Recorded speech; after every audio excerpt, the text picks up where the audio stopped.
kid. This is where it gets complicated. I'm back.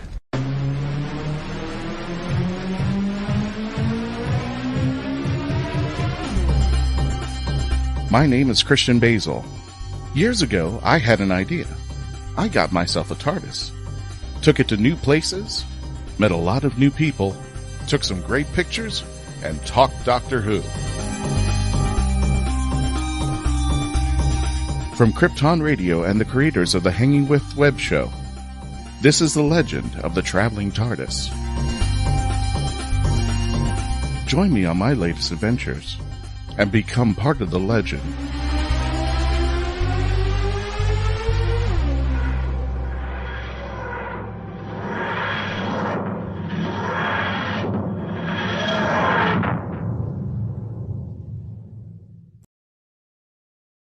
Yeah, if you don't know by now, and you're a Whovian, you don't go on social media that much there.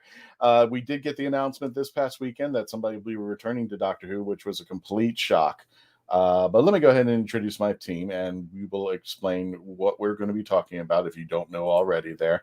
Welcome aboard, everybody. My name is Christian Basil, and thank you for joining us here at the Legend of the Traveling TARDIS.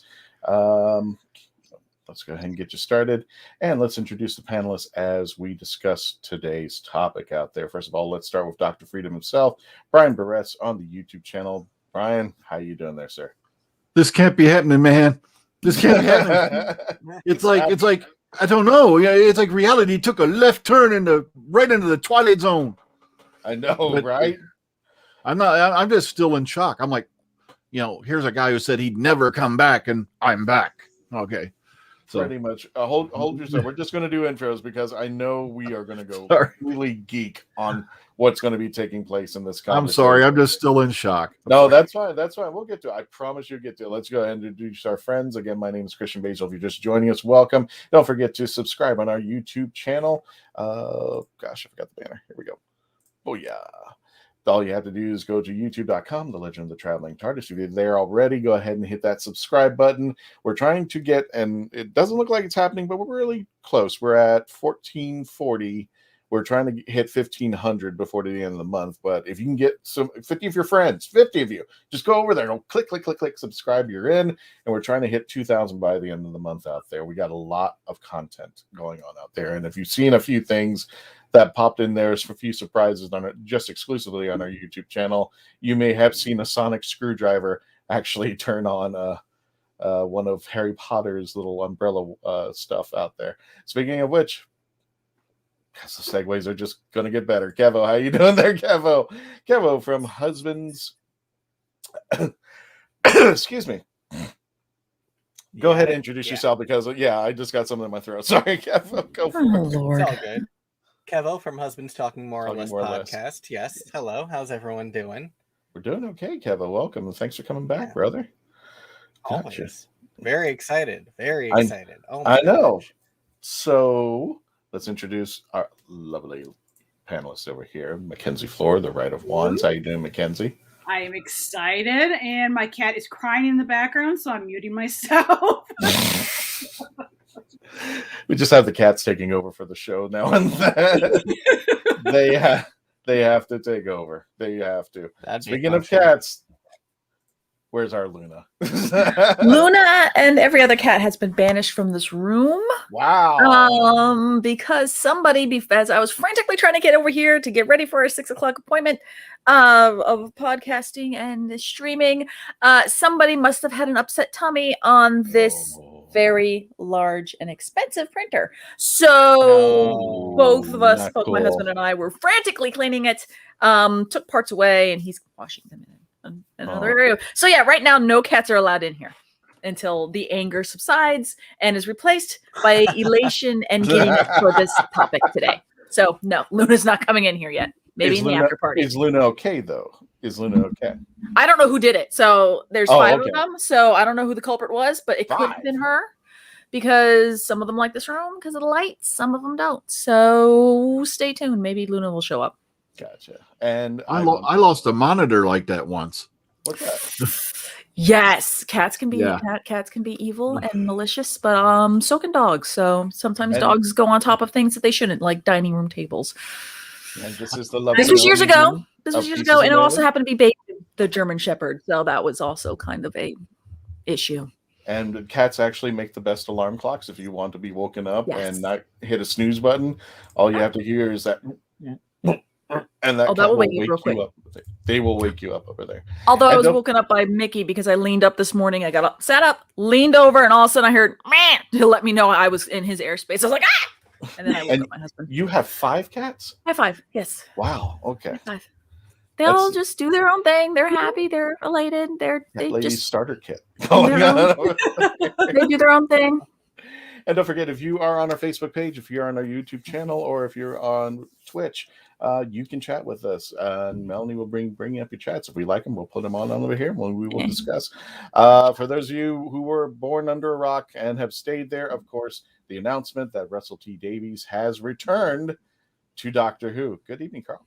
And he will be the showrunner. And somebody just, I was trying to put my stuff together and I didn't. He should be showrunning in 2023. Is that correct? Yeah. Yes, that's going to be here because Jodie's got one more year with Chris, which will be next year, and then that'll be the end run for her. Also, he's writing and running the 60th anniversary special, which is a great bit of news to hear that they're going to have one. Mm-hmm. Yes. From the man who swore up and down, I am not coming back to this nonsense. To sci-fi in general, earlier this year, he said he's not interested in doing sci-fi again at all. So this is completely random. So since Dr. Freedom was jumping out of his chair to talk about it, let's go ahead with the basic question. And everybody who wants to join in the chat and let us know what you thought when you first heard the announcement, and then getting over the fact that it was actually for real. Yeah. Brian, where were you? And when it finally hit that he was coming back, what was your first thought? Okay, what happened was for a couple days there, someone been posting on Twitter all these gags, such and such as a new showrunner. Right. Yeah, one of them being James Corden was the new showrunner and the new lead actor. So I was like, okay, well, I'm walking out just to take a quick break at work. I look down in my phone and there's this, bulletin on Facebook. I bring it up and it says it's a press release. And I'm like, oh, great. Then come on. RTD to be the next showrunner. I'm like, oh, come on. You got to be. Then I read it's in the Doctor Who Appreciation Society Facebook page. Yeah. I'm like, they don't post gags. They even had the official embargo bulletin, embargoed until such and such a day and time. Right. So I literally had to go back into work with my like this, trying to remain calm for the next 4 hours. So I could sit down and have a talk about it, which I did at lunch because I had to release. I was like, oh man, this is amazing. We never thought this would happen in a billion years because, as everyone here has said, he swore off Doctor Who pretty much forever. And, sci-fi in general, he just, felt kind of burnt out about it. So the fact that he's willing to step in, it's either the BBC threw the biggest Hail Mary pass in the universe and got lucky, or, he decided, I am glutton for punishment and ready to go. So I'll say hello to Olivia, who's new here, Andrea, who's new here. Thank you for joining us on the Legend of the Traveling TARDIS. Kevo, you first heard that news, it showed up, and then when finally reality set in and it was like for real, where were you and what was your first reaction to that? I think it was in our chat. I can't remember who was the first person who posted it, but nobody was reacting. Yeah, it was, and nobody was reacting because we just didn't think no, that's not possible. But then everywhere started reporting the same thing, and it's just really wild. We thought we'd heard the last of him. I really think that it was Doctor Who Lockdown that did it. I think coming back to the franchise and writing all those short stories and doing those live tweets, I think that probably really sparked something in him again, because he's really not a man who does something he doesn't want to do. The Writer's Tale, his Doctor Who book written with Benjamin Cook, it's one of my favorite books of all time as a writer. And so I think a lot about his process due to that, and he just doesn't do things he doesn't want to. So I don't think even if the BBC begged him to, if he didn't feel like coming back to Doctor Who, if he didn't feel like he had more to say, he never would have done this. So even if it's a Hail Mary, it's not one that he's doing with his arm twisted. This is what he wants to do right now. So I'm very excited to learn what sort of stories he's come up with and what he has to say that's drawing him back right now. There was an actual post from our friend Joey Reynolds, who could not be here today, but I'm actually citing for what he said, and I'll explain to you what he said in our little chat out there. Yeah, I actually posted that out there in our chat, in our private chat, where we discuss about the next upcoming shows and such, and somebody had sent me a message, said, Christian, what do you think about Russell T Davies coming back? I'm just like, he's not. He's just not. And then all of a sudden there was a link brought in, and it was the BBC official. Yeah. I'm like, who manipulated this now? Yeah, exactly, Carl. It was like, we were all stunned. I'm like, I can't even explain this one. I don't even know there. And Jeanette, I love the combination of unicorns and TARDISes. There you go. That's Princess Ponyhead, yeah. Mm-hmm. Princess I also have a little garnet. Oh. Yay! Yeah. Gotcha. Well, Melanie, you hear the announcement? When did it sink into your brain that this is actually for real? Has it? Okay, so first of all, I pulled up the chat. And yes, Christian was the one that sent it first at 10:36, and it was with what? And you can see it's just link. Now, I want everybody to know, and I have no problem throwing Christian on the bus. He posts links all over the damn time. Oh. And half the time I'm just like, I didn't know what it was because it just said what, and it just says, all the long tail of it. It just says news, entertainment, arts, blah blah blah. So it's not saying like how sometimes your code will say, what the headline is with a hyphen in between. So I'm just like, I'm working. Okay, I'll get to it later. I'll get to it, Christian. It's cool. Then I just see Brian going in there with I just checked to make sure it wasn't April 1st, and I'm going, what wasn't April 1st? So now and then Scott comes at April Fool. Oh, wait, Brian check. So now I'm beginning to go, wait, what? I'm suspicious. So I'm like, what is this news? Because everyone has to fact check Christian. Then everyone else is going, really? I have to see if it's legit. And I'm going, okay, so we've gone from fact checking Christian to just fact checking something. And then seriously, oh my God, apparently it's legit. They posted a statement, and this is Brian. And everyone going, please. I'm like, okay, wait, what? This is when I finally start looking at it, and that's when Brian goes, it's not a joke. And finally, if you're just cursory looking at this could be about us landing on the moon again. No one's saying anything on this feed. And I finally look, and it says, Doctor Who Russell T Davies return as Doctor and showrunner. I'm like, wait, what? At that point, I think a lot of us on our little private chat, we're not the type of people that we just take anything with a grain of salt, or just take any piece of information as gospel immediately. So even with Christian posting a link and then Brian posting the link, I think because you could even see that there was a long lag, because that was the part where everyone clicked on Brian's link, read it, and went, no, I'm going to go fact check myself.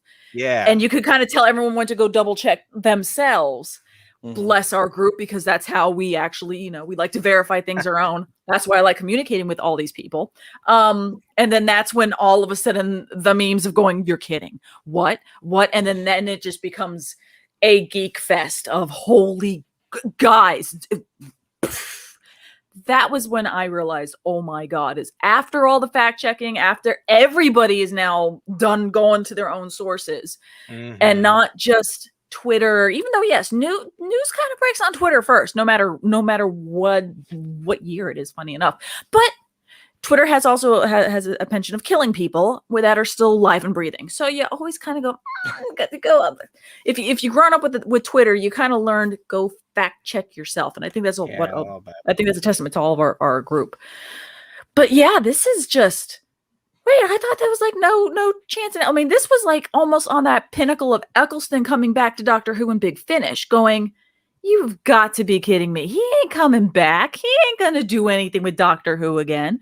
Mm-hmm. Naturally, Eccleston has a completely different, reasoning, and, it's a completely different tree in the same kind of, you people are BSing me forest.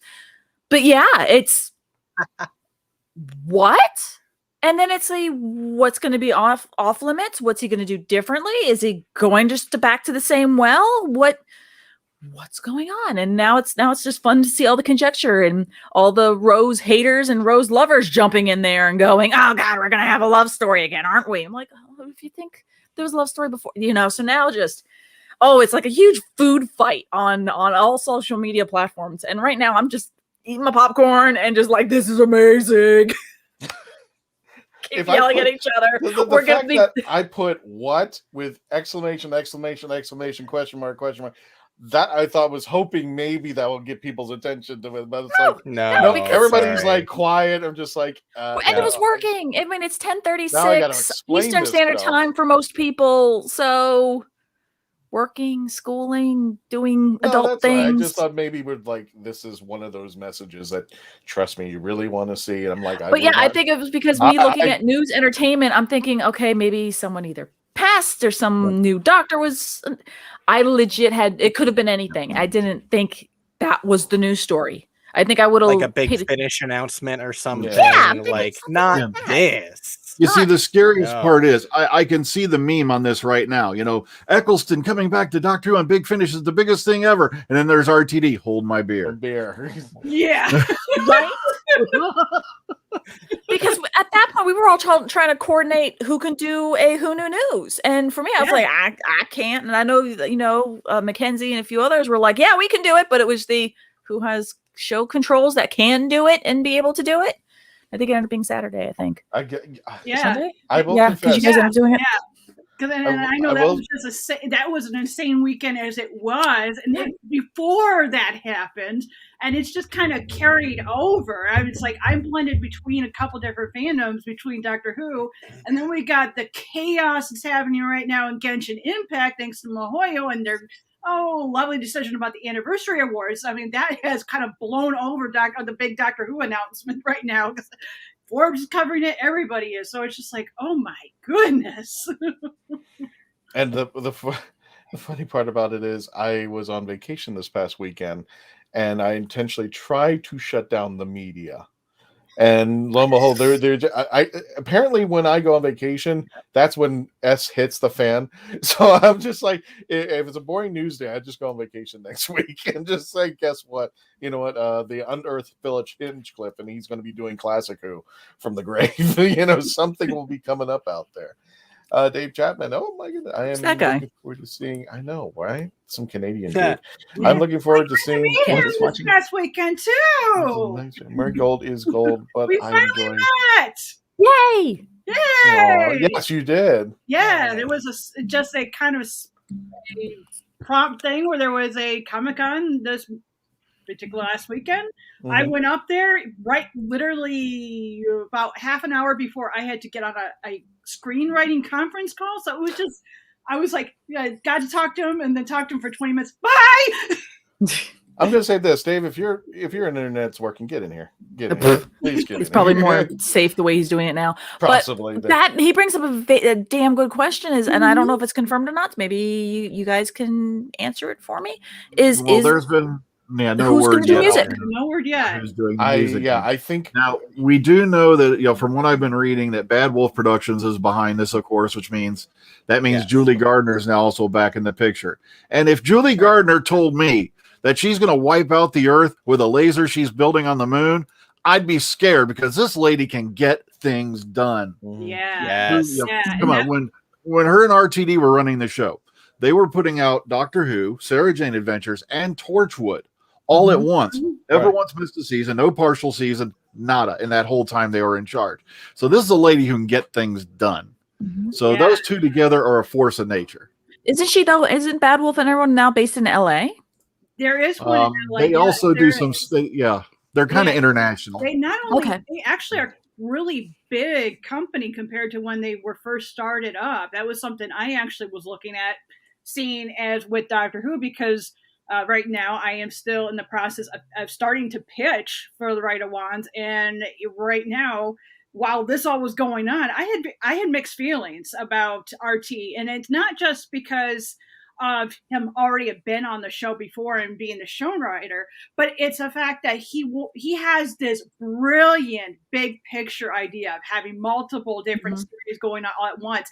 And that's kind of my expectation. But we know the BBC doesn't have a lot of money. However, I do believe now that there is this co-production going on, that very well could happen, because they also are, if I can remember correctly, there's actually 2 other fantasies that they're doing.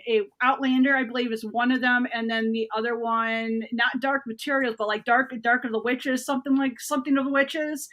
They also co-produce that. So I've been looking at them myself, just to seeing about project and productions, simply because by coincidence, the same night that the stuff with RT came out, I was talking with an investor that says, hey, we know a bunch of people who can throw money at you, but you got to tie your project to sci-fi.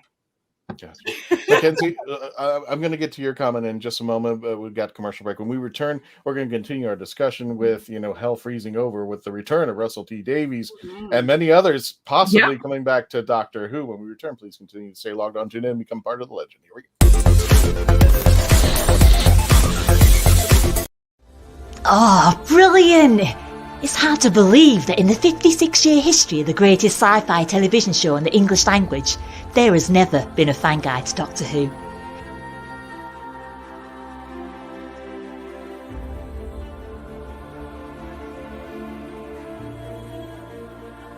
The official books might give you what they think you need to know, but only a guide written by a true fan will give you what you really want to know.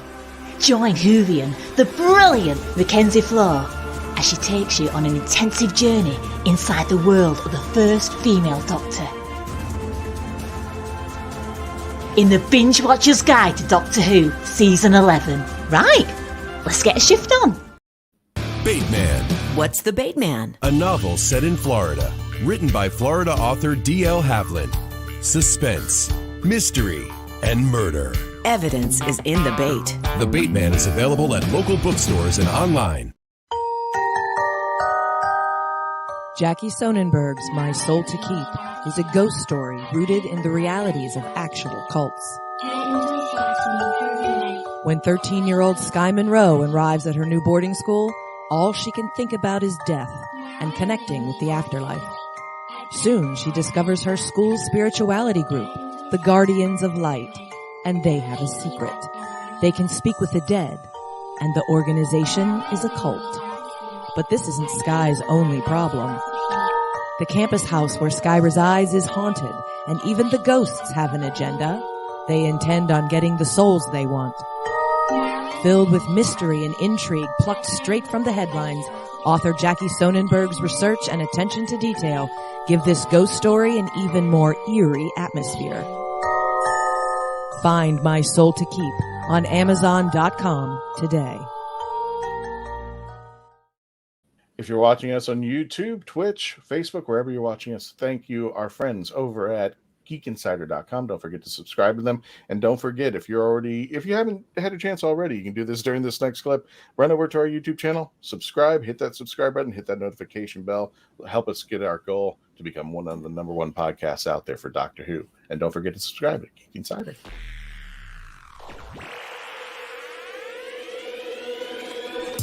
At Geek Insider, we foster relationships with those in the geek sphere so we can give our audience the insider view of entertainment, tech, and more.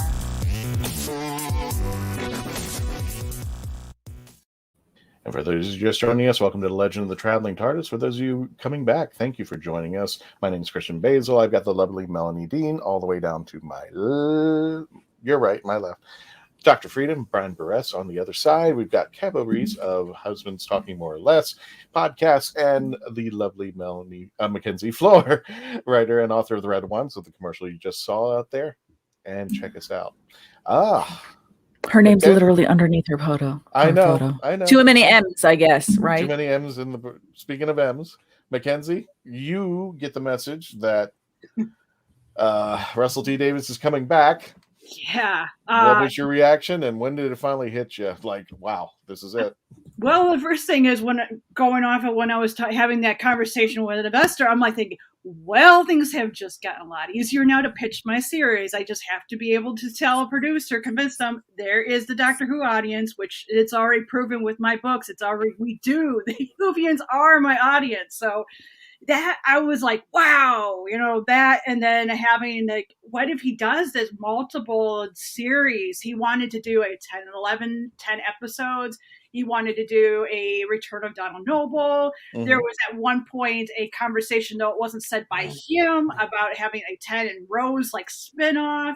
And then there was another show that's slipping my mind that he had as part of all this. And when I was recently watching Star Trek Day, because I'm also a Trekkie, I'll admit it, I kept thinking, gee, where would Doctor Who be if we were able to do something like this? Well, now I think it's very possible. Yeah. Now I have a question for all of you. This is where the topic probably is going to go into different directions. This was a comment, and I'm trying to paraphrase because I don't remember the comment. If you can find it, Melanie, awesome. But it was in the chat that Joey had mentioned.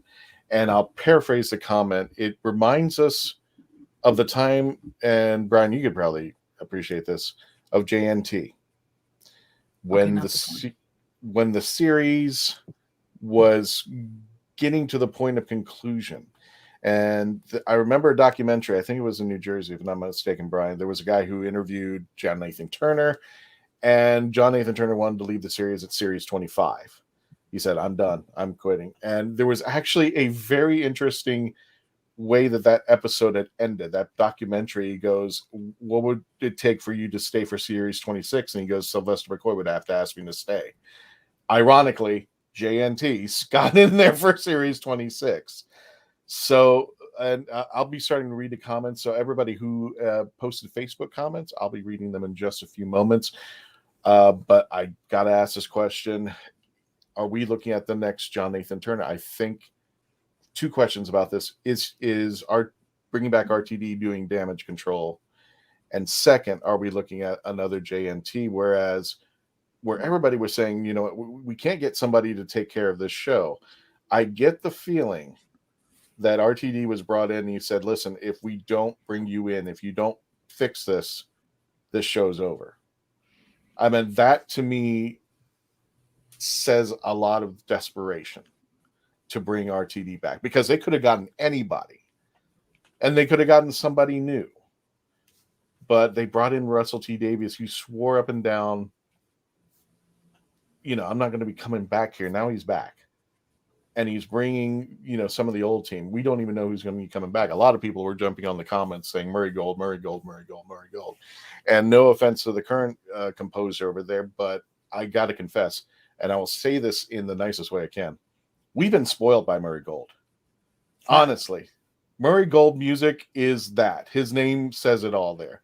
I could go to any convention and hear a track of Murray Gold music. I could tell you which episode it came from, what was going on. I can't do that with who's the current person? Ozgun? How do you pronounce his name? Akinola. Segan Akinola.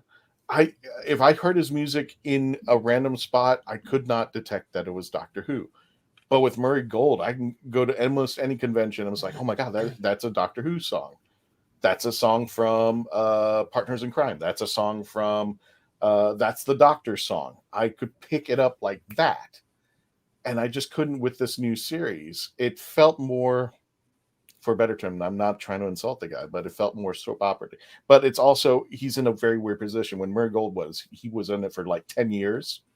He was literally the gold standard. How do you follow that? And that's a tough follow. It's like Peter Davison coming in and replacing Tom Baker. He was in the role for 7 years. How do you do that?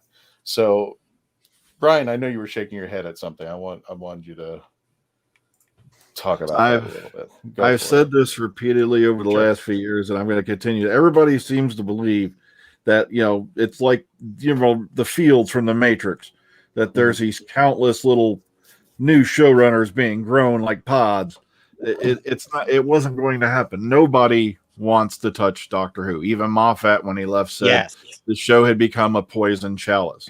Yep. And when they originally broke the news that Moffat had to talk Chibnall, who, by the way, has been a lifelong Doctor Who fan, into running this show, that right there kind of gave me the idea that we can't get anybody to do it. And I think that's probably what prompted what's going on with RTD. It could have been a classic case of, well, we could hiatus the show until we find a runner, or we'll try calling up one of the old guys. And, RTD still has plenty of contacts in the BBC. It could be he heard this and he called them and said, look, I'll step in for a while, no trouble and all that, because I kind of feel like I got the juice going again.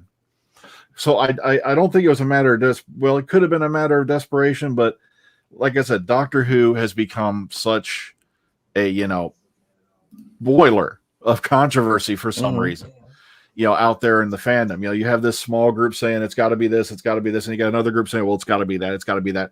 And then, of course, got groups in the middle saying, no, I don't like it either way. So it's kind of like a boiling pot.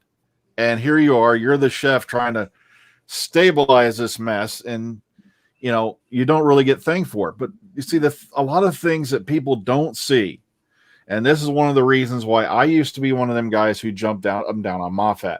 But then when I started getting some friends of mine who actually worked in the department and all that, who were telling me exactly what he was going through, they said the one thing you never see out there that you'll never see in the press is all the political pressure that goes on at the BBC. It has to be this, it has to be that.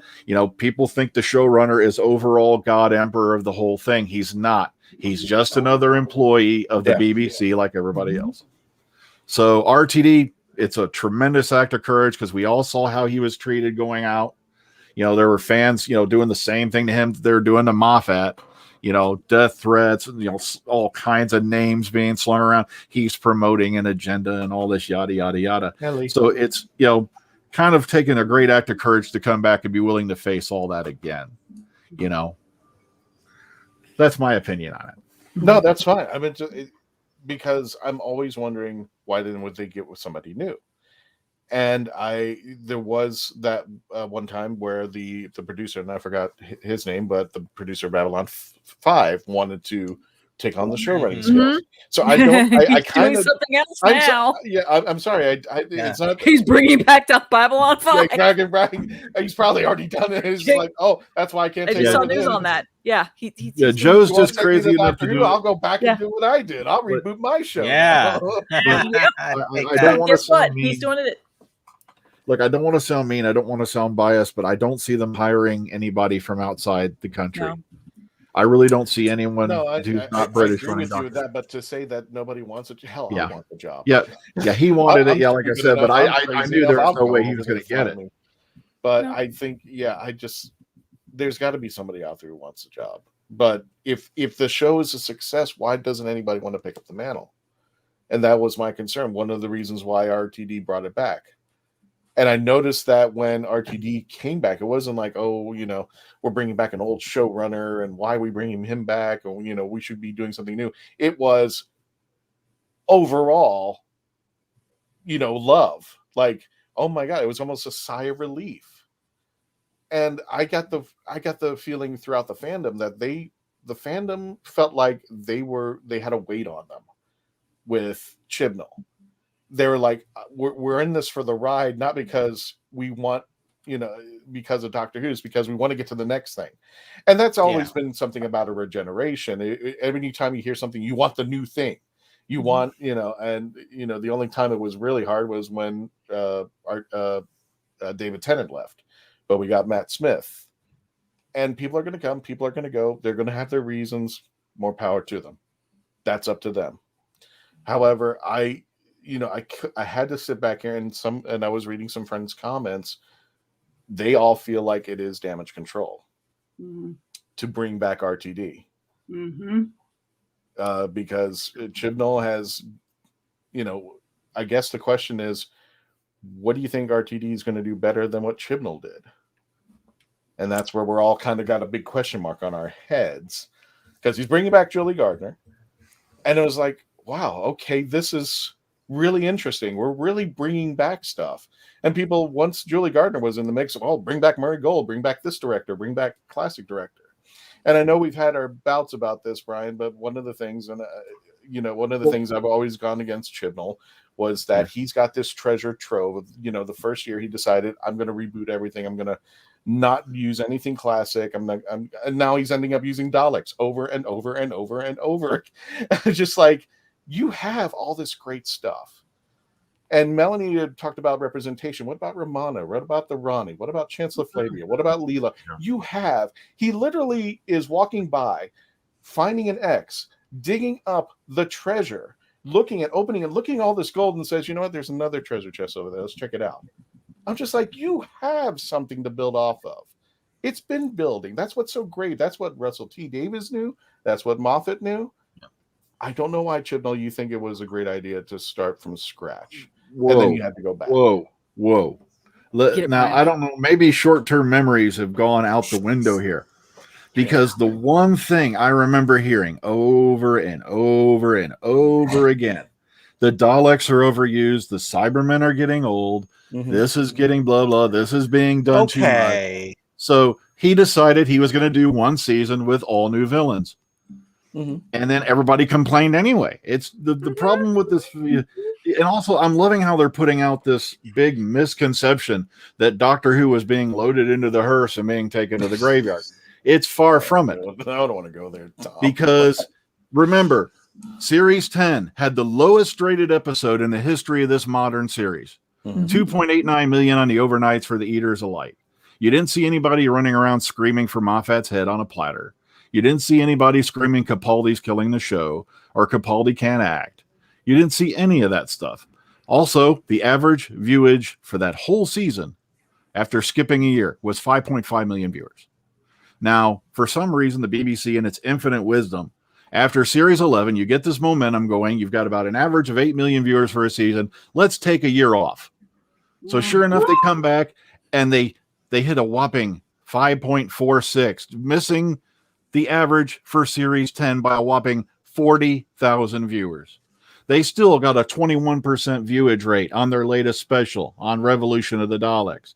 Matter of fact, a lot of people have overlooked the fact that even Variety had handpicked Revolution of the Daleks as one of their picks for an Emmy nomination. Not Podunk Magazine, not Sway Call It, not the Leeds International, from some village out in the middle of nowhere. Variety did. Not to mention, everybody's talking about how bad it is. That's funny because I've been seeing more nominations over the last couple of years than I did for when they snubbed Peter Capaldi. And trust me, I fully believe they snubbed Peter Capaldi. Heck, the Zygon inversion speech alone should have got him. I'm not kidding. Just that one speech should have got him a BAFTA. But like I said, the problem is we've got a group of people running around screaming on the internet. We want it this way. We want it that way. And then the problem is you're never going to satisfy everybody. And like I said, Doctor Who was not on its way out. It wasn't going to get canceled. And you can tell by the fact that they've gone all the way to this length to getting RTD back that they want to keep the show on the air. It's just, I love how the rumors are circulating that Chibnall got fired. No, Chibnall quit. He wanted out since day one. Oh, yeah. And now he finally got. Matter of fact, I wouldn't be the least bit surprised if you could find footage buried somewhere of him running out the front door of Rothlock going, "Free! I'm free!" I'm not kidding. Because it has become such a burden. Yeah. Because you've got this you've got online media, you got a bunch of armchair experts running around screaming numbers out of context and saying that it's all going to be a flop because since I don't like it, the rest of the world must not like it. And I can tell you this for a fact, it's bull. When I attended Chicago TARDIS the last couple of times, there were more people cosplaying characters, especially Jodie's Doctor, than there were any other classic Doctor or even modern Doctor combined in that whole convention. So that right there tells me that meanwhile, in reality, all this doom and gloom storm cloud stuff is nothing but Chicken Little running around screaming the sky is falling. It's bull. Now, like I said, I'm really, here's the thing, and I wanted to stress this before we go off there. I'm remembering a line lately from Shakespeare. I believe it was Julius Caesar. Does not anyone remember Pompey? Because he was the guy that came before Caesar.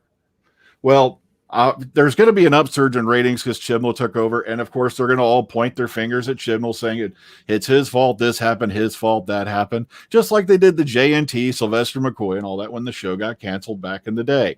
But I keep telling people, look, whether you liked it or not, whether you hated it or not, whether you liked the Timeless Children, Jodie Whittaker or whatnot, you have to give respects for Chibnall to stepping in and keeping the lights on, the yard mode, and the bills paid until somebody else could come in to take over for him. Yes. At least give him that. Keva, we're going to go to a commercial break, but I know you're chomping at the bit. But let me just say this: we can always, and this is the best interpretation I can make of this, we can always criticize the president, but then we can always criticize the quarterback. Then take your step into their shoes and try to do it your damn self. Mm-hmm. See how easy it is. Now, however, saying that, I kind of saw the damage coming into play because, again, what I think worked with RTD and Moffat was that they respected both the classic and the new, and they were pulling classic in independently. Now, Chibnall goes, I'm going to go full on. We're not going to have anything pass. And I was like, that doesn't work for me. You have a ton. Yes, you have 50 years of classic Who. Romana, what is she doing? She lost, we had President Barusa. Something happened to Romana. What's her story? The Ronnie, where did she go to? The Monk, where did he go to? Where did everybody go to that's in the past? And I know we don't live in the past, but that's what's so great about it. We brought them into the future and upgraded them and brought them here to say, hey, we can bring in the Cybermen with you. We can bring in the Daleks with the Vashta Nerada. You can mix it up and make it. And I think that's why their stories came out so well, because we were entertaining the classic and the new. And when Chibnall said, I'm not going to go this route, I kind of knew it was like, well, you don't really know what's going on. And then, what the thing is that, well, if you're going to go with all new villains, you better have villains that can outdo everything that came before. What did we get? We got Krasko, the guy from Kerblam that I can't remember his name. Tim Shaw. Just like, you're kidding me, right? You gave up this wonderful treasure chest of 50 years and went over to the other island and said, that's a better chest. I'm like, no, it just didn't work for me. And I think that was, like I said, I can appreciate what Chibnall did as far as trying to do new stuff. An experiment. But look what happened. Then he ended up doing 2 New Years with the Daleks. And what's happening in the new series? Well, the Weeping Angels are coming back. The the classic monsters from the new series are back. And I could have told you it didn't work. And I can be sitting on the sideline, but I'm also going, I want to do the damn show too. But Kevo, we're going to go to commercial break, and whatever you have to say, bring it on to the brother. We're going to go to commercial break. When we return, please continue to stay logged on, tune in. Don't forget to badge your chats and subscribe to the YouTube channel when we return. Meet the Doctor. I'm the Doctor. But not the one you were expecting. All right, sexy. It's time to go home. Doctor Who Velocity. Streaming now. Author Cindy Koepp is writing on the edge. Books include Remnant in the Stars, The Loudest Actions, Lines of Succession, Mindstorm,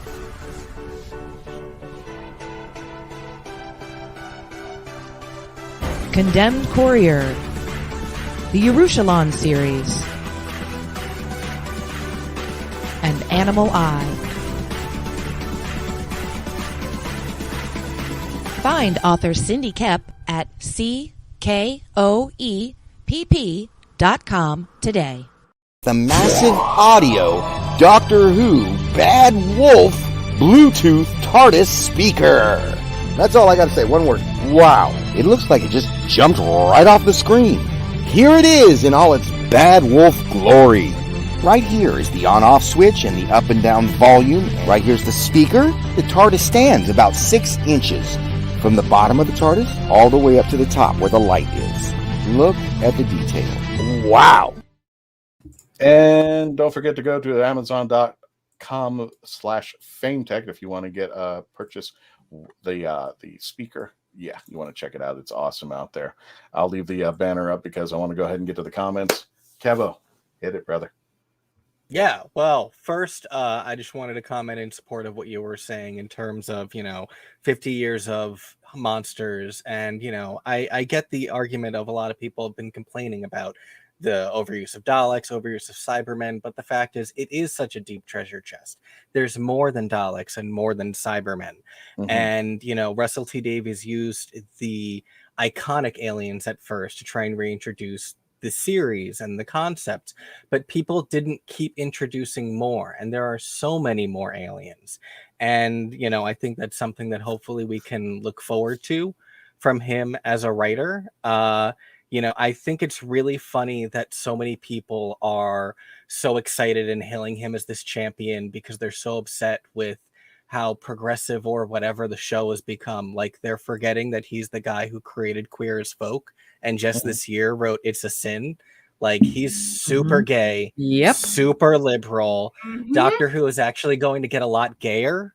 So hold on to your suspenders, because I wouldn't be surprised if the next romance we get between the Doctor and his companion is two guys. So we'll see. Pearls will be clutched. I'm here for They it. will be so clutch. Yes. I won't be surprised if the Doctor abandons the concept of gender altogether for a little while. Yeah. That's why I die laughing when they say this show is too woke and all that. I'm like, did you watch Oh, and it's saved now. Now it's saved with Russell T Davies. Like, you don't know who he is, do you? Okay. This is going to be so much fun. I think it also the social media out there. I won't say the names of the links out there, but it couldn't. One of the things that was my concern is that when Jodie takes on the role, we're going to get inundated. First female Time Lord, first female Time Lord, first female Doctor, and it just kept on and on and on. I'm just like, isn't she just an actress playing an alien? And if we can get past that, which I would think the WHOniverse is past that. Exactly, the Doctor is probably gender. Yeah, right. It should just be go in there, do her thing. She does a few jokes, so like Spyfall, where she goes, "I got an upgrade." Okay, move on. We got that cute little joke, but and I had a fight with this on somebody on another panel. And another thing, I don't want to get into the details or say the names of the people. I don't want to get them in trouble. But I said, shouldn't we be looking at the Doctor as an alien and not a gender? Because now we've got Jodie in here. We shouldn't be looking because she's got boobs now. We should be looking because she's an alien and Jodie Whittaker can act. And the person who was in the room was just like, well, aren't you happy to see a female taking over the role? And I said, well, for right now, the way that they're handling her, no. Because it's not because of Jodie, it's because the way the direction they're taking her. And the writing is just pure garbage. And I said, I'm looking at Jodie as the Time Lord, the Doctor, because I'm supposed to be looking at this way. We shouldn't be labeling her first female Doctor. We should be looking at Jodie. She's the 13th Doctor, and she's taking on the role. Now, I want to get past this because I want to see the action adventure. And if we, there are times that her, being a female comes up, that's fine. But one of the things I knew right away was that one of the writers, I think it was for the Witchfinders, had not watched Classic Who at all. Yeah. Could not have watched Classic Who at all. Because the line that kept kicking me in the head was when 13 says, if I was something to the fact that if she was a bloke, she wouldn't be having this hard time. I'm like, you're kidding. But that was true. No, it's not. That was true. Oh my God. Wait a minute. If a woman knew math, they were burned at the stake, Christian. Doctor Who. That was true. It was that era. Women had very little say at all in anything. No, I'm not talking about that time. If they had gone the other way, they'd been screaming, "It's too woke and it's distorting history." Exactly. This is this. Yes, this is how women were treated. This whole series has been about this guy who walks around and tells people that you're doing it wrong, and nobody listens. But they're also traveling in history, and it would be a great disservice to ignore some of the worst parts of history or the inaccuracies of history. That's why they had to do that thing with the Master in the series 11-12 premiere. But if we go back to the psychic demons, thing, where the Doctor was about to be executed for what? Being a witch. So unless she had some kind of big memory flop, I understand that was the period. That's what they were trying to do. But again, that was based upon the poor writing. They could have done a better job. They just threw in a line, and that was it. If they were doing it for the Doctor, that's his whole MO. I've been walking around telling people to do the right thing, and it doesn't matter which Doctor it's been. They always get it wrong, and he has to go in and straighten it out, and now she has to go in and straighten it out. I get what that line was for. I totally get it. It was just not written well. It was just not presented well. I'm just like, well, you kind of forgotten your history. Brilliant. So okay. That's your case. But yeah, if they had not done that, I'd have laughed that episode out of the window. Exactly. You could not take it seriously. There was so much historical accuracy in that episode, even though it had that twist and still felt like a Doctor Who episode. I'm not. If they wanted to go crazy historical, they could have already. They could have started bringing up the fact that she was wearing pants and would have been burned at the stake for wearing pants. I'm not disavowing the history of that episode, and they really brought in some good stuff. I'm disavowing that they didn't know the Doctor that well. And they didn't watch Classic Who. I could tell right off the bat. Yeah, but if hold it.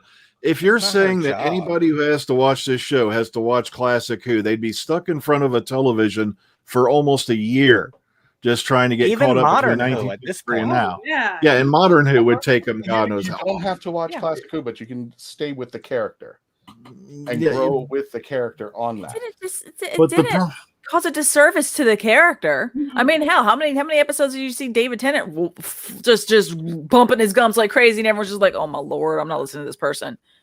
And that's you just proved my point. It's like that's the time. No, but the point of it was at her in that particular instance, they weren't not listening to her because she was because oh god, they're just going on and on and on. They were specifically not listening to her because she was a woman.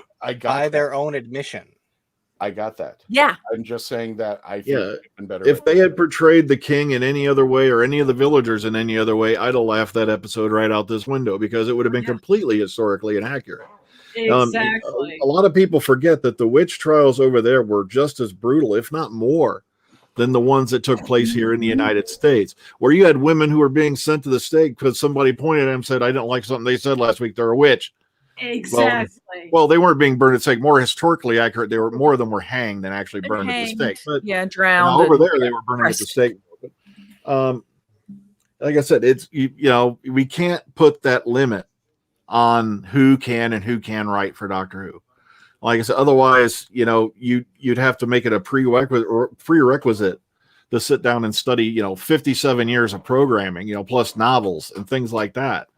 To get a grasp on the character. I would like. I don't expect them to do. To sit there for 50 years and watch every episode. But I do think they need a concept of the character, of the stories that came before it, so they're not interfering. Oh, kill the moon / every other episode that's had the moon in it. There's that one. That's what the Bible's for. They have a Bible. The screenwriters have a Bible, and that's one thing. After Kevo's done, I'm going to give you guys a perspective from a screenwriter because I'm actually dealing the same thing that Chibnall just went through. I'm going through it right now, and I can tell you, it's not on the surface what it looks like behind the scenes. Is what Dr. Freedom had said. That's right. I'll tell you what. Like earlier, when you mentioned about previous companions being on, everyone's still hearing me. I hope so because my thing's freaking out. Oh, okay. It's freaking out. I'll tell you what, Brian. We'll do the final commercial break. It'll only take a minute. Yeah, that's fine. Let me go ahead and hit the commercials, and then we'll come back and wrap up.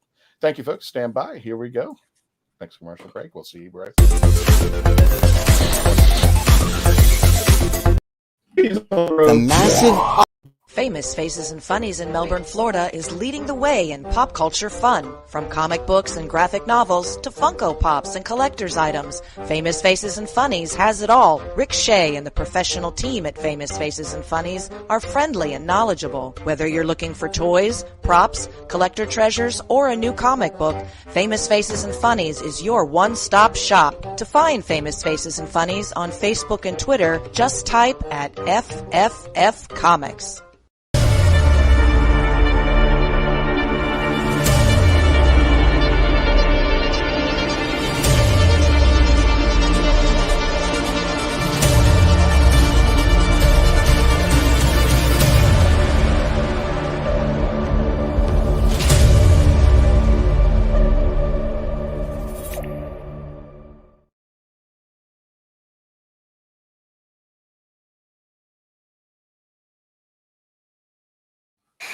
I mean to share the audio at this point, but I just want to show people, if you sign up every day on Doctor Who-worldsapart.com, look what happens. You will get, just for signing up every day, here we go, 10 Pandex. And you can play the game for free. But if you sit there and go in there every day, you get 10 Pandex. You can actually use that to purchase cards as well. Don't forget to tell them the Legend of the Traveling TARDIS sent you there. Let me go ahead and wrap this up. Let me go ahead and remove that. And Kevin, I think you were next. Or did we get Kevin or Mackenzie? I think you were next. No. What I wanted to say. Wrap it up. The only two classic characters you've had appear in this entire modern series of Doctor Who, I'm talking the main show, are Sarah Jane and K9. Mm-hmm. And even then, you didn't see them again after RTD left. Now, meanwhile, over on the Sarah Jane adventures, they were going hog wild. You had Joe Jones, Sophie Elder was supposed to be back as Ace, and all that. There was going to be a whole kit and caboodle.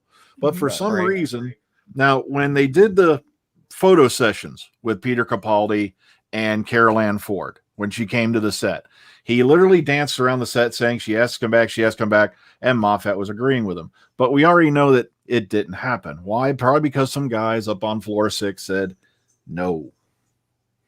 And, like I said, one series over on Sarah Jane, and sadly she passed, so a lot of that stuff eventually did not happen. But on the main show, it's the only classic characters you've had return in that whole time are Sarah Jane Smith and K9. Mm-hmm. No one else has been really, people have been mentioned. People like Moffat gave you mentions out the Yazang. Mm-hmm. And of course, Chibnall, he tended to mention things that happened in the previous few series. But like I said, I'm beginning to wonder if it wasn't his call, though. You have to remember, if Moffat and Capaldi had their way, you'd have had, Susan Foreman back on the show. As a matter of fact, even Janet Fielding visited the set a few times. Louise Jameson visited the set. But, of course, nothing came of it.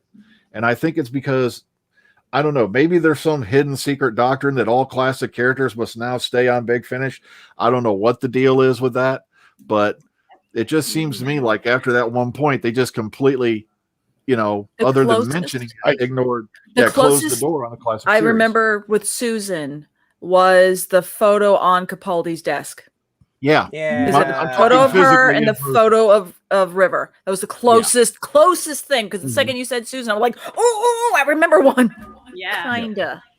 I think if you remember from Sophie Aldred, the Sarah Jane Adventures was supposed to be kind of like an homage to the classic companions because Ace was supposed to come back, and then I think they were going to start cycling in. In fact, they had Joe Grant come back, they had Katie Manning come back, so that was supposed to be, I think, what the New Who was going to aim for newer stuff. Sarah Jane was going to bring back some of the classic stuff to appease the classics, and not only that, but have some fun with the kids. But there's nothing to say, and it's happened where somebody from Sarah Jane or from Classic Who could come back and keep their story going there. Also, Ace was supposed to appear as a series regular in series 2 of Class that had happened, and sadly that didn't. Right, exactly. Mm-hmm. And unfortunately for Liz Sladen, her health failed. But gosh, we could only guess what, we could probably be talking about series 10 or 8 or wherever they would have been, and how many of the classic characters would have come back in Sarah Jane I hope Smith. we get Luke back. I would love that for the new that would be cool to revisit. I mean, like I said, there's a lot of dangling strings that somebody just has to pull and bring it in and just say, hey, let's finish their story or let's continue their story. There's just a lot of stuff. And maybe you and I disagree with that, but hey, it's there. And we know what works and what doesn't. The best thing is like Caretaker. We've never seen that alien again. Nobody liked that alien. We didn't see the Skovax Blitzer. The Skovax, I can't even remember the name of the damn thing. Johnny Five. What it called the Skittles Daleks. Taste the Rainbow. They had Power Rangers Daleks. Or better yet, those two companions they had in Time Heist. I'd love to see them again. Remember? Like I said, Jonathan Bailey. But that's just saying. It's like we have a lot of stuff back there. We got a lot of stuff in our rear view window. We just got to pull it out and just say, hey, we're going to finish this story. That I can agree with you on. But and that's what I'm trying to say on that one. I'm not trying to say go back to classic Who. I don't, like I said, I don't think it's his call. I honestly think this stuff is on. You may be right. You may be right. I agree with you. We've only got a minute for the episode. I feel bad, Mackenzie, but if you want to wrap up the show, everybody, we're going to stay for the after party. Yeah, we had a lot to talk about and a lot to discuss, but this is what the show is all about. All opinions, whether you like them or not, we talk about them. I know I saw Lisa Katrine, I think. I don't want to butcher your name. She had a comment about Jodie out there. It didn't work out for her too well. That's going to be a lot of things. I know people who left the show. Only 2 people, but they left the show when David showed up. It was just like, it happens. That's part of the thing. So, some people, Kevo, it didn't work. Yeah. There are people who left with Jodie. There are people who left when Peter came in. There were people who left when when Chris left. They thought that was Doctor Who and that was it. They didn't want any more and they didn't want to be a part of it. And that's their gig. That's not mine. But Mackenzie, let's wrap up the show. And we're going to go to the after party for the chats that we didn't get to.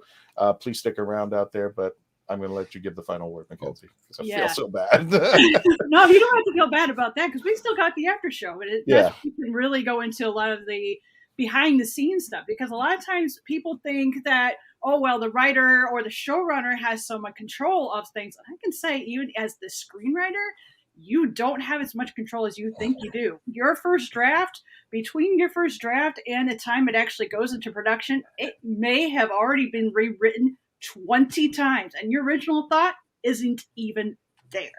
So I'll go into all that in the after show. So you can kind of see what Chibnall had to deal with. Mm-hmm. I suspect it was the BW framework failed on his end because the show has changed from when RT, and that's one of the things that he's going to have a challenge with, is if he follows the BW framework, he also has a challenge, and I'll tell you why. Got it. So everybody, we're going to stick around for another half hour for comments that we didn't get to. There were Facebook comments I wanted to get to. We're going to bring it up to the after party.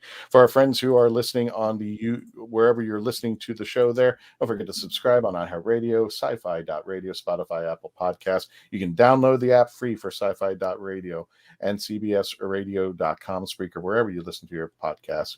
You can listen to us for free. Just download the episode. Thank you, folks, for joining us. We're going to go right into the after party and continue this conversation. It might even take longer than I thought. So everybody, please stay safe out there. Thank you for joining us, and always become part of the legend out there. Thank you.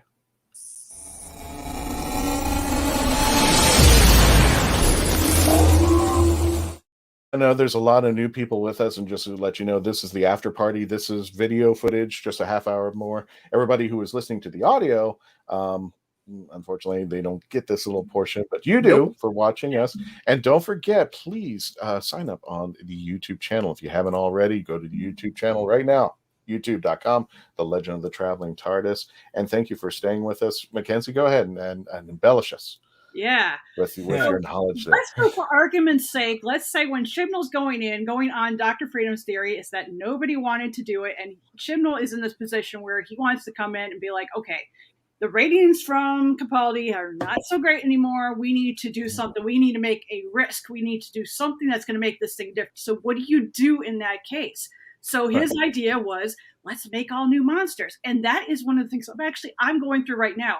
It's called the query. When you go to a producer, you have to say you had your concepts. So you already have your basic concept from Doctor Who because it's already been going on for a while. What are your 3 hot things that you're going to do that's going to be like, oh, can you change your future? Oh, geez, we've already done that before. I mean, what's so unique about changing your future or traveling in time? So let's make the Doctor O female. But we also, if going on Christian's thought, if you've looked at the Rose book that was written by R.T. Davies, he actually hints that the next Doctor was going to be Jodie before Jodie became the Doctor. And there's something in there that might be an indication of the Doctor continuing on as a female. So we'll have to see if that actually happens to keep that. And that the Sonic is no longer going to be a Sonic, but a flaming sword. Now that's something cool. So you have something new there. So you got a Sonic that the Doctor now has to create herself. Did you want me to bring up the picture? Always giving it to her. So Did you want me to bring up the picture? Yeah. Okay. Mackenzie sent me this picture, and who is the artist? Can you tell us a little bit about what we're about to see there? Yeah, this is by Jamie Courtier, and I like the font, so I know I'm probably pronouncing it incorrectly. That's right. This here on Forgive us. Sorry. So here on the right-hand side, in the Rose book, it actually indicates that there is an African-American female that would have a flaming sword and is bald. And his interpretation here was using the actress that actually was the general in Capaldi's, and which would be interesting because how many times have we had somebody that was doctor who ended up being on the show, or a companion who was on the show previous? So here we have this theory. We all think that Ollie is going to be, because from This Is a Sin, because A, he's gay, and 2, he is young like Matt Smith was. So be something fresh, something different. The Doctor's never been gay before. Or does RT go this direction where we're going a completely different way? We're going canon is what he's written in this book. And this is from something that Rose had seen, where she had seen several different incarnations of the Doctor. Jodie was there, and so there is this actress here. So that you get that kind of perspective that, okay, what are we going to do that's going to be different? And I suspect also, just because I've actually tried writing for Bake Finish before, and there was a lot of things that you were not allowed to do. You couldn't touch this companion. You couldn't touch that companion from Classic. In fact, the story that I was going to write, I couldn't use any of the previous companions. So let's say that Chibnall is in the position where, okay, he's got to go brand new, and now he has no access to any of the Classic. It's very possible that all he had was the Daleks, because we do know by fact that there is a license. In order to use the Daleks, they have to be used at least once a year. And of course, that would explain why there was 3 different times the Daleks showed up, because for the holiday, because that is literally was probably in his framework. Now, the framework, what that is that breaks it all the way down. And I talked about this previously, saying that, yes, what as a companion has been just a failure, not for the actress. She's brilliant. But the fact that we still don't really know who she is, and it's already been 2 series. We should have already known, like how Rose was. That was one thing that RT was really good at, is being able that the audience could be like, okay, there's 3 companions. We know their backstory. We're attached to them. We want to keep going. We want to keep watching. But Chibnall doesn't really have that. It went for the very first time for series 11. It did have this, okay, I'm going to keep watching it because, we can see that by also the stats. But then things change, and you can kind of see, like, okay, did he really not have access to everything? Or was it a case like where somebody gives a script and the whole script has been changed? And so you're looking at it like, did I even write this? I mean, this is not even my idea. I recently had that myself. I was working with somebody else just to see how things would go. I gave her some ideas, told her what I was doing in my script. She came back. My whole entire script had been rewritten. And I told her, I'm sorry, I can't use any of this. This is not my work. I'm going to have to pitch this, and I can't even tell you this is based off of my book. So therefore, I have to be able to recognize my own product. I don't want to insult my readers. So it's kind of like that kind of similarity where you have to be able to grow with the show, and be different, but at the same time have something that pulls the audience, that wants you to keep watching it. Instead of, us Whovians, we're kind of, we look at Doctor Who as a religion where we could just keep watching it and watching it. But things can happen where you have the new people who come in who've never seen an episode before and be like, what the heck is this? I don't want to watch another episode of this. They're just a one-time and fly off. So that's kind of what Chibnall's dealing with, where I'm kind of going with Dr. Freedom here, is that he doesn't have full control. I have a very good I think one of the things that they were trying to do, and it's a change at the BBC, they were trying to get a more diverse group of people. They were trying to get more, but I would say not only do I want a more diverse group of people, I want a more diverse thought of people, because we ended up with episodes like Orphan 55. And I literally sat and said, okay, so what was this episode for? Who is this exactly for? I'm just like, I understand he was taking chances. Yeah. I get that. I mean, but there are things that, and we can always, like I said, it's easier to criticize the president, whoever's in charge, but then I'm going to pick you out and throw you in that bin. Now, how are you going to do it? And tell me you can't take the slings and arrows of everybody who's got an opinion out there. Go ahead. I'm sorry. I just don't think it was the time for that experiment is part of it. I think that we were already switching showrunner.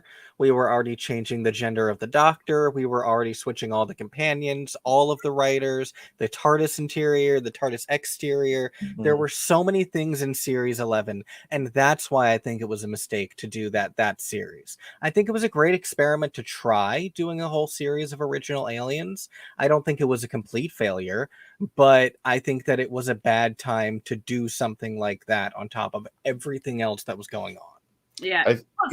If I could go back and go to Chibnall and say, this is, I think this is the way you should do things. I think, first of all, I wouldn't have so many companions because people are already getting used to the Doctor. I think we should have one companion that focused on, instead of having so many characters, because if you have too many characters, then you're running into the trouble of we're focusing on other things, but we should be focusing on Jodie, her acting, her capability, and getting perspective. It could have been Jack Harkness as a reflection. We could have had a classic person who we felt comfortable with having this new Doctor. I mean, correct me if I'm wrong, Brian, on that, but Sophie Aldred, Ace, coming back with this new Doctor and having to deal with that. She wrote it so well and so brilliantly. And plus, Sophie Aldred can do 13's voice phenomenally. Yeah, trust me. I wanted that more than anything right alongside you. But like I said, it just seems to me like they're avoiding the classic series, with physical actors like the Plague. And I don't think that falls under the showrunners because, as I said, RT, Capaldi wanted Susan back. And then, it seemed like after RTD brought Sarah Jane and K9 back, okay, we'll go do it on this other show, but don't do it here. And also, we have to remember certain characters are tied up with Big Finish. And it seems to me like they're scared to tread on that continuity with Big Finish. And I'm like, continuity and Doctor Who, are you guys nuts? But I think when it comes to the show, one thing that needs to be constantly reminded is that the BBC is thinking of two things above all else, and that's budget and ratings. Because ratings translates into what Brian just did, money. Yep. So as long as you got the ratings is going to turn into merch, which is going to turn into licensing, which is going to turn into more money. Because again, this is PBS for American audiences that are watching this and listening. PBS doesn't have this issue of having a cash cow of a show. What do you do with it? The BBC does, though. And I mean, yes, the BBC is a lot. That's just me going very, very bare bone when it comes to a budget. I mean, it's a different kind of monster all entirely. Yeah, the whole license fee thing. Yeah, but it's budget and licensing. Orphan 55, go back and watch it and see how that, budget-wise, that was a bottle episode. Most of that was in an underground cavern inside of some warehouse that they found to act like that they could utilize in, they were like, okay, we could use this warehouse, and then 4 of our sets could be all in here. We could use the basement as the underground cavern. Quick, build out a little kind of area where we can have someone outside yelling, Benny, Benny, Benny, 1,000,000,001 times, and a monster that you kind of see only towards, it's to me that was like a budget bottle episode. Yep. So exactly. I could see when it comes to why we haven't been seeing any of these classic Doctor or classic companions. I don't necessarily think that's a budget thing, but I think that's somebody over there on that 6th floor saying ratings and going, that's not going to bring us money. Why would I spend money to stunt cast this? Is that really stunt casting? We're not going to do that. Yeah. And I will say when it comes to budget, they could have saved a lot of that budget by not having so many companions. Mm-hmm. Yeah, and because that was it, and I love all the companions that they did have, but seriously, that a lot of that the page count, your word count for your scripts a lot of those words should have been going over to the doctor, and we should have had Jodie talking a lot more. It should have. But yeah, we should just to give us perspective too, just for like BBC using it compared. Let's look at Merlin. That BBC did have Merlin running around the same time as when Doctor Who. In fact, Matt Smith was originally supposed to play Merlin. So just using that versus Game of Thrones, which we know for HBO was a blockbuster. Did you know that BBC's Merlin, it was $60 million? That was the entire series. Yeah. Now, HBO, one episode that it was recorded. So we're looking, that's a big difference. But you know what was the most sadistic thing was about Orphan 55? The meanest, cruelest thing about that episode? What? Everybody's wearing these little nose pieces and get all the oxygen that they want. Meanwhile, they got Benny lugging around a full-size oxygen tank. What the heck was that? They making that poor old guy look this big oxygen tank. Meanwhile, they could have just gave him a nose piece. Exactly. Yeah. Apparently, James' point, real quick. Midnight was an amazing bottle episode. That is how you do a bottles episode without having to spend a lot on budget. You're spending it all on your actors, and you're having fun with that writing. Or Blink. Or Blink. Yes. Yeah. Blink. So I think that was Chibnall's way of saying, okay, we have like no budget. And I mean, that's the thing is you only have a set budget, not necessarily per you have a budget per episode, but then you have to take that money and go, okay, well, if I want to front load it, because you do have it for the full year. So let's say you have 10 episodes, you have maybe 10 grand each. Again, I'm just joking here.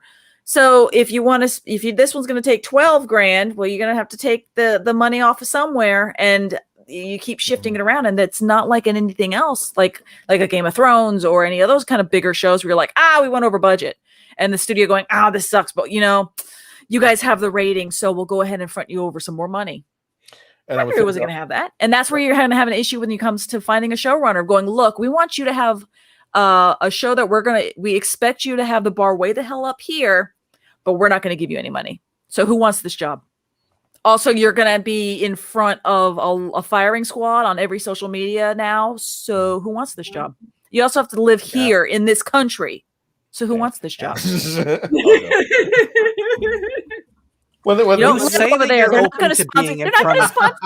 ain't going to sponsor your visa to work over there. They're not going to sponsor people's work visas. Well, then I don't want to hear nobody money. wants to do this show.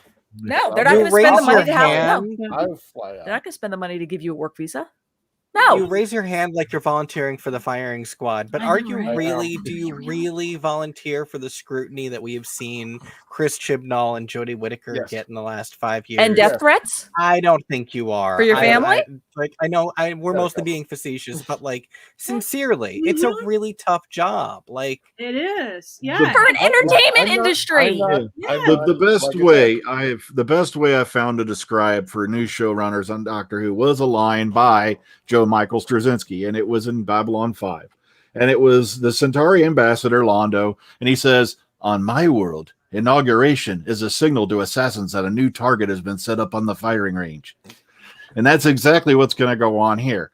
But I think the message that we can all agree on, that we're all going to walk away with a smile out of this, because that's what I want. I still love everybody, even though I differ in opinion with folks, is the fact that we know for a fact at this point, there's going to be a 60th anniversary. Yes. This show has a future. Yeah. Because a lot of people are saying, load it in the hearse and take it to the thing and throw it in the ground. It's done. But no, that's not the case. We all know at the end of the day, Doctor Who constantly changes. And if there's something you don't like, something new is going to come along sooner or later that you will. Mm-hmm. That's what I love about this show. It's how it's survived going on, 57 years. It's the constant change that makes it what it is, and it gives it its longevity at the end of the day. Otherwise, this show would have died with Hartnell back in 1966. Absolutely. And that was because they came up with the idea of regeneration. That did not exist originally with the original Doctor Who. In fact, if you looked at the original pitch for Doctor Who, it actually kind of reminded me of that episode with Capaldi, where he was, and it was the one where he was stuck and he had a breakthrough. When he went to the Gallifrey after that followed a lot of what the original pitch was. And even the original companions, that pitch didn't even match them either. So there was so much that changes. But yes, money and ratings is like the big deal, because it doesn't work like where he's like, And in fact, this was one conversation I just recently had. A lot of times when it comes to like a show, you have to go to your distributors, and the distributor goes, okay, I'll give you $100,000. I'll give you 1,000 now. I'll give you 90,000 when after it's come out. Mm. So where does that? And so now you have to go get your next distributor and keep going it. And then eventually you go to the bank and you're like, okay, I've got $1 million, but I'm not going to get it all until 5 years from now. How do you convince that bank that they're going to give you a loan for $1 million so that you can put everything up the yin yang and get all your stars and costumes and sets and all that and be able to pay everybody at the end and know that you're guaranteed to get that money, but you're not going to see it for 10 years. Mm-hmm. And I honestly think that having RTD back isn't just that how a lot of as we discussed, some people kind of look at it as, oh, this is a last ditch effort. They're going to try, and then they're going to shelve it. I think honestly, one of the silver linings to it is I think bringing RTD back is going to give the BBC a chance to have some realistic expectations on what their rating system can be against what their budget is, because I think the astronomical numbers that RTD had way back when is different. Is completely we live in a different society when it comes to consuming media. When it comes to nobody does appointment viewing. Are you kidding me? I mean, and I think that's something where bringing him back might be the thing that finally, and having somebody like a Julie Gardner coming in going, look, I can move heaven and earth, but this isn't 2005 anymore. Mm-hmm. This is now 2021, or for this case, they're going to be 2023. It's a different beast. And I think this will be a chance for the BBC to also kind of, and all their people on that floor to go, wait a minute, this is what our ROI is now. We can't make 300% off of $1 being spent. Where if we could get 100% back, we get 150, something a little bit more realistic for our return on investment. This is what we're getting, y'all. Yeah. I don't know if she's still here, but Olivia, happy birthday. We just flown her up there, and I'm butchering her name. I know it. So if you want to correct me, Beret Maurici, Mexico City. Thank you for joining us. I appreciate it. I want to welcome all the people who can join us on there. Hola there. Hola, I think the other thing that I was, and Caleb, I'm thinking about this. I think if they were taking that 1 year off, the second year of Jodie, if they weren't going to give her another episode to try to push, the Whovians to rally up and support Jodie, I think they should have given her a world tour. I think they should have taken her out to San Diego, Fanny. If they're willing to pay for it, if they're willing to pay for it, they can send her out over there. Yeah, the promotion has been horrible the last couple. No, that's not the BBC. That's the conventions yanking her over and bringing her on. No, I mean like just the BBC and promoting their own show. They just seemed like they didn't really come to bat in the last couple of years. Really. Yeah. No, they don't. They kind of just let. I'm like, guys, do you know about this show called Doctor Who? Just support it, and they just kind of just let it go. And I think it didn't get helped by the social media. It kind of split the Whovians apart.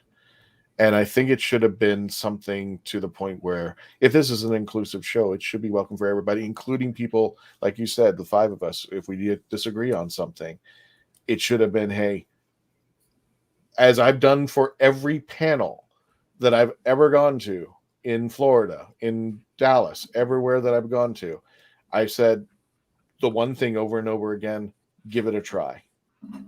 If you don't like it, I can't force you. Thank you for trying. And when I explained how the show started a long time ago, those two girls who wouldn't speak because they were afraid of what the other people would say, they came back the next year and they said they loved Jodie. And I said, you gave it a try. That's all I'm going to ask. Reminds me of having a quantum leap. Yeah. Yeah. That freaking ending. They had a fifth seat, and they're bringing that back too. By the way, yeah, I was going to say they're bringing that back. Dr. Sam Beckett is still traveling and never made it home. Yeah, still bitter. But it also reminds me of Star Trek Enterprise and what happened to Star Trek around that time. And look at it now; it was able to bounce back. So it is there. I wonder if this is going to be the test of not only for the show as the way things are now, But is this when BBC makes a move and then joins up with somebody like Disney or Viacom or Paramount? Do they make that move? Yeah, or HBO. Do they make that move and go permanent that way? Yeah, Quantum Leap's coming back. Dexter's coming back.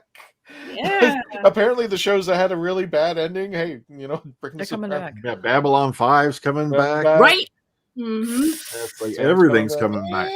And they already have a series that's a prequel to The Sopranos. I wish they kind of redid that ending. I never understood that ending, but which I don't get. Dean Stockwell is no longer with us, so who's gonna be? Probably they're gonna find a replacement, or well, his daughter in or the son. story. Well, wait a minute. In the story, he gets back with his wife, so technically, he may not even be a part of the. Oh, that's true. So then he might not just be working with Ziggy. It could be. It could be completely. Maybe we'll get to see Ziggy.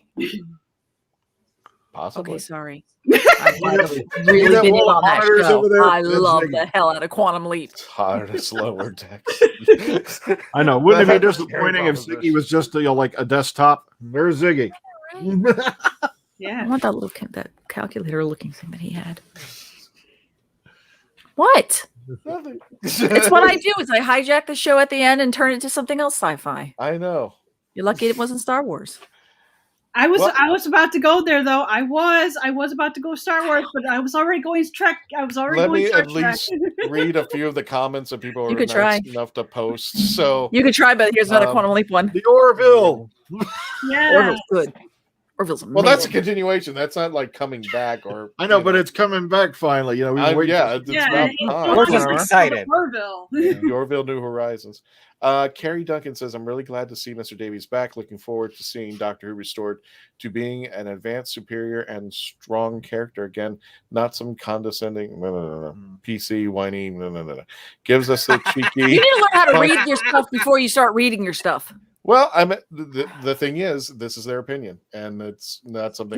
And you went over it. So, all right, like I said, for all those people who are claiming Doctor Who in this era is suddenly giving you hidden political messages, it's been doing it for over 50 years.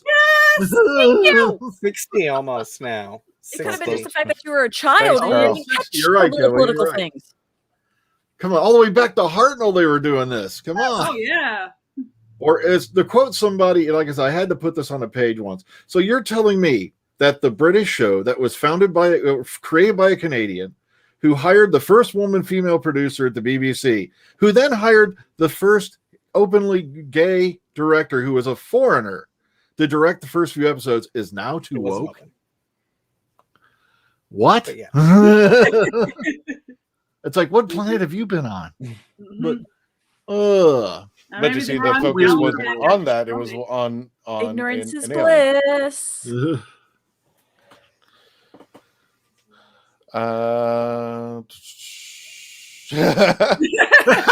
now he's reading these things before he's trying. No! Do not touch Lost.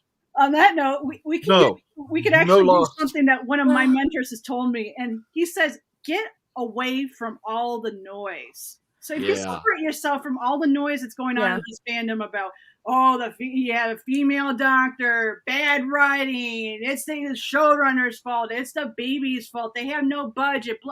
Just throw out all that noise, enjoy the ride. Yeah. And I just recently did a rewatch of Lost. And funny enough, I didn't mind the ending this time around.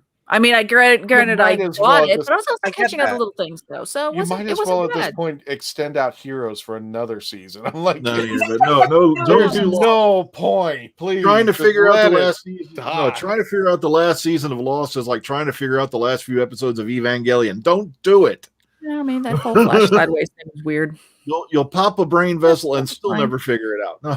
It makes sense. I can argue that for Game of Thrones Series 8 too. That too. Yeah, that one I just completely flat out go, okay, that to me was the pilot testing for George R.R. Martin on the how do I want this book series to end? Not this way. Mm-hmm.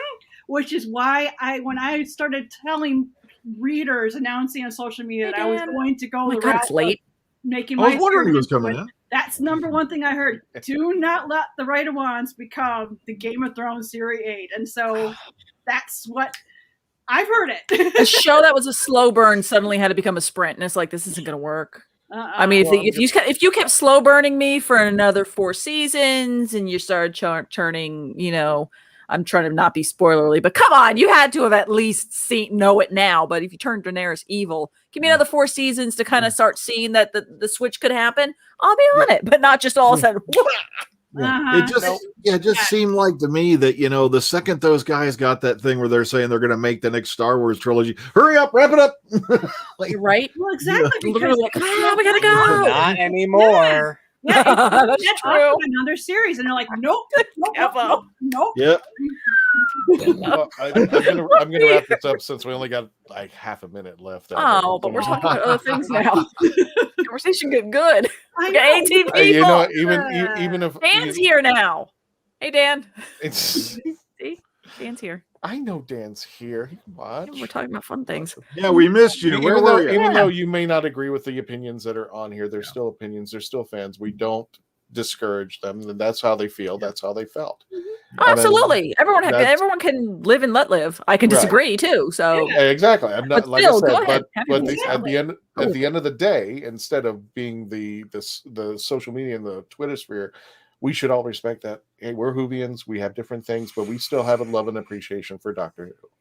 And even Carrie, the only reason why I didn't read it out because it got like, how somebody says, I really, really, really, really, really, really, really, really, really don't like you. She really, really, really had some words to say about this. Okay. So if she doesn't like it, she doesn't like it. And I appreciate Carrie Duncan for her opinion. We're getting another Bond movie too. Yeah. He's ending.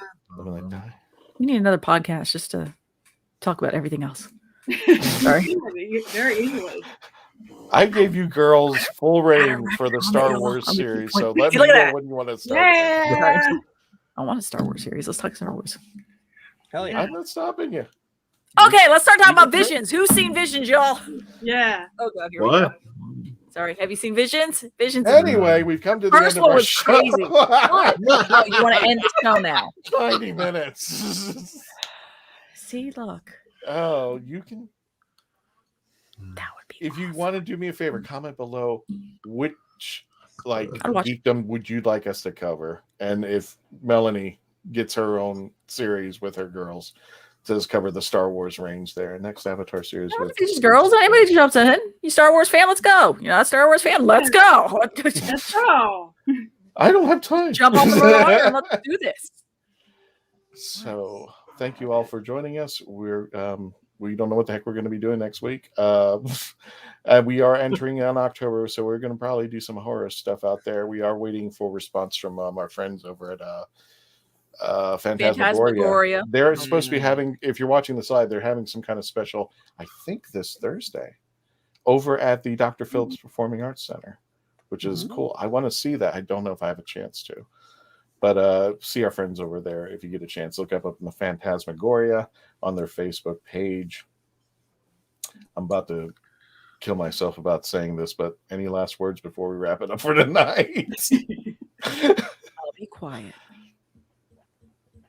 Thank you all for joining us again. If you're a member of the ESO network, we're going to be doing, if you're on that Facebook page, there's going to be a podcast at 8 p.m. Eastern Standard Time in about 26 minutes. And they will be discussing the bringing back of RTD. And you're going to hear me rehash the exact same thing and steal a lot of these people's comments. So go for it. There you go. Don't forget to subscribe to the YouTube channel. We are closing in on 1,500. Help us get to that point. You're very welcome, Beret. I'm hoping I'm not butchering that name. And happy birthday to you, Olivia. Thank you for joining us. I think she said she was from, where's she from? Gosh. Mexico City. Mexico. Yeah. No. Olivia. No. Olivia. Olivia, she said she was from, could have sworn she said New Zealand. Oh, okay. Well, thank you for joining us again. Don't forget to subscribe here. Help us get more subscriptions and exclusive content on our YouTube channel. Thank you all. Please stay safe out there. We'll see you next week. I'm out of Sweden. Okay. Sweden. Not New Zealand. Lord. Way off. Really? Same thing. Don't head that me. Same hemisphere, right? Push the button, Frank. I am pushing the button, Frank. if I can push the button. Bye.